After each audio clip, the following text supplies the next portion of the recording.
Hello guys, good morning to all of you. आप सभी का यूट्यूब के पाल अकेडमी में स्वागत है। आज हम लोग कक्षा 9वीं के यूपी बोर्ड के गणित विषय के नए पाठ्यक्रम को जानेंगे। देखिए, विषय आपका गणित कक्षा 9। कोविड-19 महामारी के कारण शैक्षिक सत्र 2020-21 में विद्यालयों में समय से पठन पाठन का कार्य न हो पाने की स्थिति में सम्यक विचारोपरांत विषय विशेषज्ञों की समिति द्वारा निम्नवत 30% पाठ्यक्रम कम किए जाने की अनुशंसा की गई है। देखिए, निर्देशांक ज्यामिति से किन किन बिंदुओं को पाठ्यक्रम से हटा दिया गया है। कार्तीय तल, किसी बिंदु के निर्देशांक, कार्तीय तल से संबंधित नाम तथा पारिभाषिक शब्द टर्म, संकेतन, तल पर बिंदुओं को दर्शाना, इसे अब पाठ्यक्रम से हटा दिया गया है। इकाई जो 2 है, यूक्लिड की ज्यामिति का परिचय। भारत में ज्यामिति तथा यूक्लिड की ज्यामिति, इतिहास, यूक्लिड की परिभाषाएं, अभिग्रहित और अभिधारणाएं। यूक्लिड के 5 और अभिधारणाएं, 5वीं अभिधारणा का समान संस्करण, अभिधारणा और प्रमेय के बीच संबंध और उदाहरण को पाठ्यक्रम से हटा दिया गया है। अभिधारणा 1 में दिए हुए 2 भिन्न बिंदुओं से होकर एक अद्वितीय रेखा खींची जा सकती है, ये भी पाठ्यक्रम में अब नहीं है।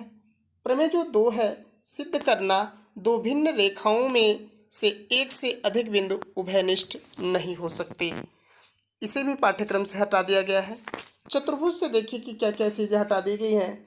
किसी समांतर चतुर्भुज का एक विकर्ण उसे 2 सर्वांगसम त्रिभुजों में विभाजित करता है, इसे भी पाठ्यक्रम से हटा दिया गया है। एक समांतर चतुर्भुज में सम्मुख भुजाएं बराबर होती हैं और विपरीत भी सत्य है, इसे भी अब नहीं पढ़ना है। एक समांतर चतुर्भुज में सम्मुख कोण बराबर होते हैं और विपरीत भी सत्य है, इसे भी अब नहीं पढ़ना है। यदि एक चतुर्भुज की सम्मुख भुजाओं का प्रत्येक युग्म समांतर हो तो वह एक समांतर चतुर्भुज होता है, इसे भी पाठ्यक्रम से हटा दिया गया है। अंगा जो है, समांतर चतुर्भुज के विकर्ण एक दूसरे को परस्पर समद्विभाजित करते हैं और विपरीत भी सत्य है, इसे भी पाठ्यक्रम से हटा दिया गया है। जो है आपका एक त्रिभुज की किन्हीं 2 भुजाओं के मध्य बिंदुओं को मिलाने वाला रेखाखंड तीसरी भुजा के समांतर तथा विपरीत भी सत्य है, यानी दोनों सिद्ध करना है, विपरीत वाला भी जो वास्तविक है, इसे भी अब पाठ्यक्रम से हटा दिया गया। क्षेत्रफल वाले अध्याय से क्षेत्रफल की अवधारणा तथा आयत के क्षेत्रफल का पुनः स्मरण। इसमें क्या क्या चीज़ें हटाई गई है। एक ही आधार और एक ही समांतर रेखाओं के बीच समांतर चतुर्भुज क्षेत्रफल में बराबर होते हैं, इसे अब नहीं पढ़ना है।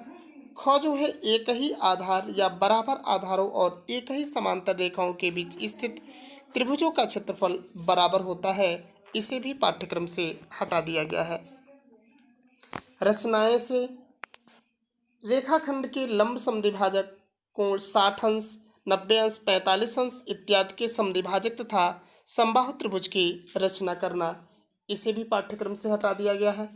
ख जो है आपका दिए हुए आधार पर एक आधार कोण तथा अन्य 2 भुजाओं के योग अंतर से त्रिभुज की रचना करना, इसे भी पाठ्यक्रम से हटा दिया गया है। एक त्रिभुज की रचना कीजिए जिसका परिमाप तथा दोनों आधार कोण दिए हों, इसे भी पाठ्यक्रम से हटा दिया गया है।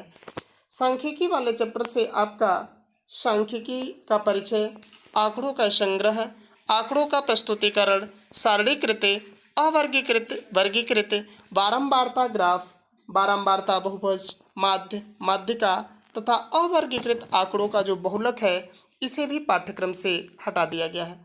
अब जो 70% पाठ्यक्रम हमें पढ़ना है उसके विषय में जानेंगे। अभी तो हमारा यह था कि जो 30% पाठ्यक्रम कम किया गया है वो चीज़ें थी। जो 70% और 30% आपका प्रोजेक्ट का है। नंबर सिस्टम जो सांख्यिकी उससे 12 अंक का है। बीजगणित से आपको 25 अंक, ज्यामिति से आपको 15 अंक, जबकि मेंसुरेशन से आपको 14 अंक मिलेंगे। इस तरह से और प्रायिकता से आपके 4 अंक मिलेंगे। इस तरह से 70 अंक आपका पेपर होगा। अब देखिए कि संख्या पद्धति उस 12 अंक के लिए हमें किन किन चीज़ों को पढ़ना है। वास्तविक संख्याएं, प्राकृतिक संख्याएं, पूर्णांकों, परिमेय संख्याओं का संख्या रेखा पर निरूपण की समीक्षा, क्रमिक वृद्धि द्वारा शांत अशांत आवर्ती दशमलव का संख्या रेखा पर निरूपण, आवर्ती शांत दशमलव के रूप में परिमेय संख्याएं, वास्तविक संख्याओं पर संक्रियाएं। दूसरा है अनावर्ती अशांत दशमलव के उदाहरण, अपरिमेय संख्याओं जैसे करड़ी 2 करड़ी 3 का अस्तित्व और उनका संख्या रेखा पर निरूपण, प्रत्येक वास्तविक संख्या का संख्या रेखा पर एक विशिष्ट बिंदु के रूप में निरूपण की व्याख्या करना और विपरीत भी सिद्ध करना। उदाहरण संख्या रेखा के प्रत्येक बिंदु का एक विशिष्ट वास्तविक संख्या में निरूपण, इसे भी आपको पढ़ना है। तीसरा वास्तविक संख्या के अंत जो यानी रूट की जो परिभाषा है उसको लिखना है, अंत रूट की परिभाषा। और चौथा है दिए गए वास्तविक संख्या x के लिए अंडर रूट x का अस्तित्व और ज्यामितीय व्याख्या के साथ इसका संख्या रेखा पर निरूपण। ये सारी चीज़ें इसकी वीडियो आपको पढ़ी है पहले चैप्टर का क्लास 9th का जाएंगे तो आपको मिल जाएगी, प्लेलिस्ट में जाएंगे वहाँ पे आप क्लास 9th मैथ ढूंढेंगे आपको मिल जाएगा।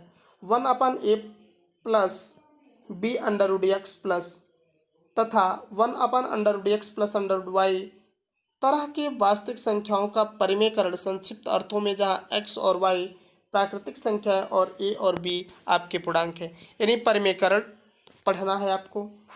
पूर्ण घात वाले घातांकों का नियम का पुनः स्मरण पुनरावलोकन करना, धन वास्तविक आधार वाले परिमेय घातांक विशेष स्थितियों में ही सामान्य नियमों की जानकारी रखना जिससे 12 अंक मिलेंगे। बीजगणित से आपको 25 अंक मिलेंगे। इनसे देखिए क्या क्या चीज़ें पढ़ना। बहुपद में एक चर वाले बहुपदों की परिभाषा, उदाहरण तरह प्रति उदाहरण के साथ बहुपद के गुणांक, बहुपद के पद और शून्य, बहुपद एकपदी द्विपदी तथा त्रिपदी, गुणनखंड और गुणक, बहुपद के गुणक, शेषफल प्रमेय का कथन उदाहरण सहित, गुणनखंड प्रमेय का कथन और सत्यापन, ax² + bx + c is not equal to 0 का गुणनखंड जहां a b तथा c वास्तविक संख्या है और गुणनखंड प्रमेय द्वारा त्रिघात बहुपद का गुणनखंड भी करना है आपको। बीजगणितीय व्यंजक और सर्वसंख्याओं का पुनः स्मरण, सर्वसंख्याओं का सत्यापन भी है कि x + y + z का whole square is equal x² + y² + z² + 2xy + 2yz + 2zx, इसे पढ़ना। यहाँ पे x प्लस माइनस y का होल क्यूब यानी x + y का होल क्यूब और x - y का होल क्यूब दोनों पढ़ना है। तो x + y का होल क्यूब अलग अलग लिखेंगे तो x³ + y³ + 3xy × x + y, minus वाले फार्मूले में x³ - y³ - 3xy × x - y वाला फार्मूला। उसी तरह आपका फिर से x + y का होल क्यूब, ये आपका फार्मूला गलत दिया है, ये होना चाहिए x³ + y³। x³ + y³ के सत्यापन को आपको करना है तो x³ + y³ का आपका फार्मूला हो जाता है, सबसे पहले लिखते हैं x + y, फिर से आपका फार्मूला होता है x² - xy + y²। यहाँ पे नहीं चल रहा। अगर माइनस वाला फार्मूला रखना है x³ - y³ तो इसका फार्मूला आपका हो जाता है x - y, फिर से x² + xy + y², ये आपका फार्मूला होता है। यहाँ आपका मिस्टेक दे दिया दोनों।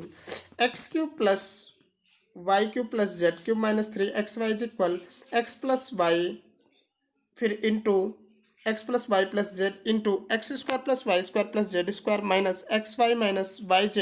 yz - zx, इसके सत्यापन को पढ़ना है, डेरिवेशन इसका जानना है और बहुपद के गुणनखंड में इनके उपयोग को भी पढ़ना है।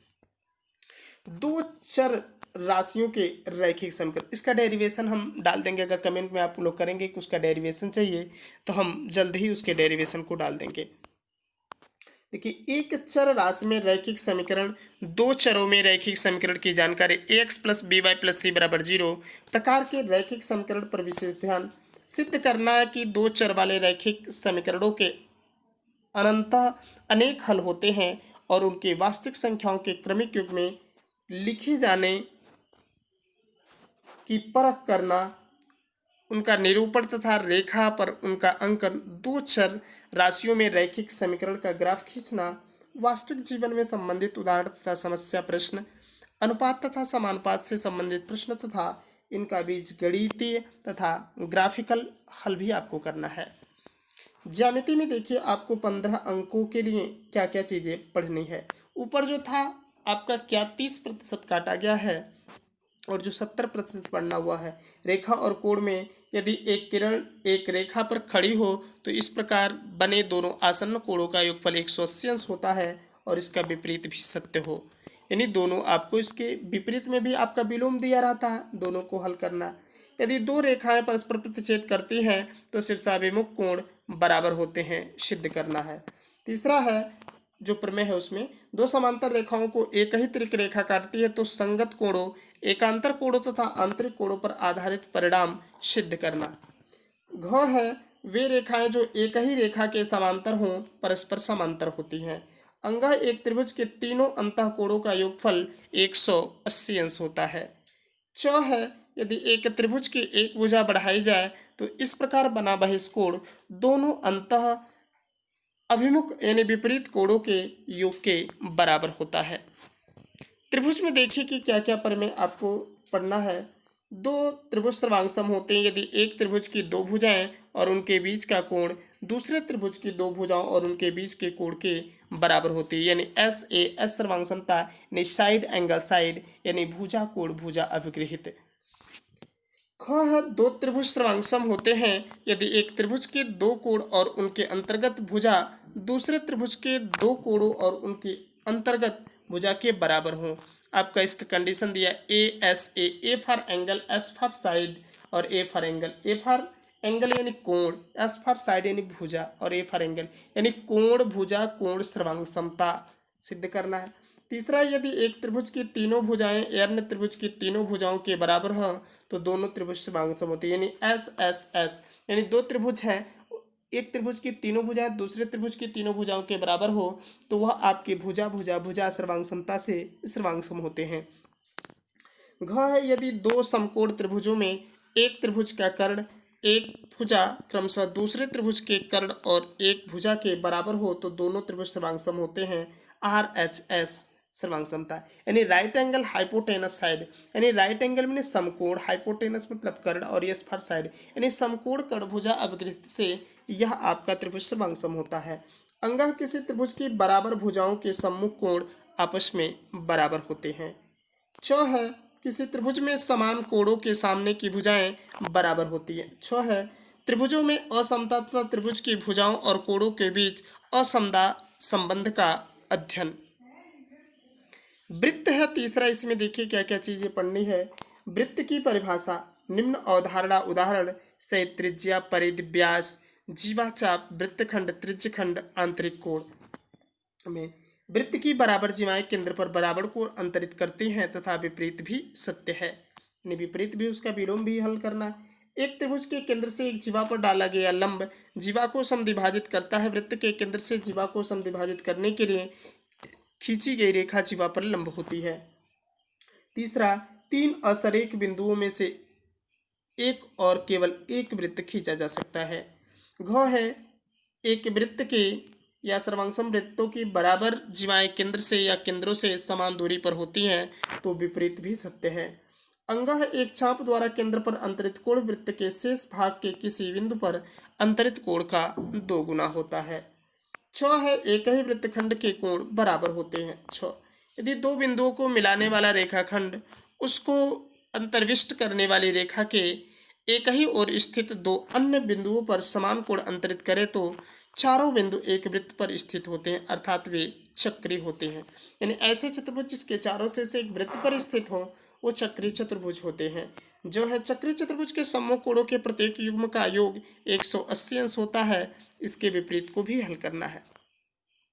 देखिए मेंसुरेशन से जो 14 अंक आएगा इसमें क्या पढ़ना है, हीरोन सूत्र का प्रयोग करके त्रिभुज का क्षेत्रफल निकालना बिना सिद्ध किए और इसका अनुप्रयोग चतुर्भुज के क्षेत्रफल निकालने के लिए आपको करना। इसका formula √S × S - A into S minus B into S minus C से अब आपका जो हीरोन सूत्र है। पृष्ठीय क्षेत्रफल तथा आयतन घन घनाभ गोला अर्धगोला सहित और लंब वृत्तीय बेलन शंकु तथा वृत्तीय क्षेत्रफल तथा आयतन। इकाई 5 है प्रायिकता। इतिहास प्रायिकता के परिप्रेक्ष्य में परीक्षण का दोहराव तथा प्रेक्षित बारंबारता अनुभविक प्रायिकता का ध्यान केंद्रित करना।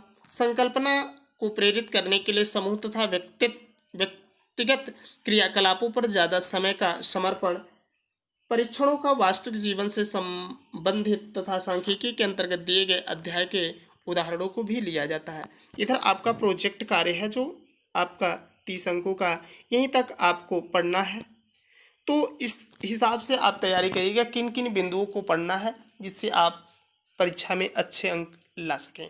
Thanks for watching the video.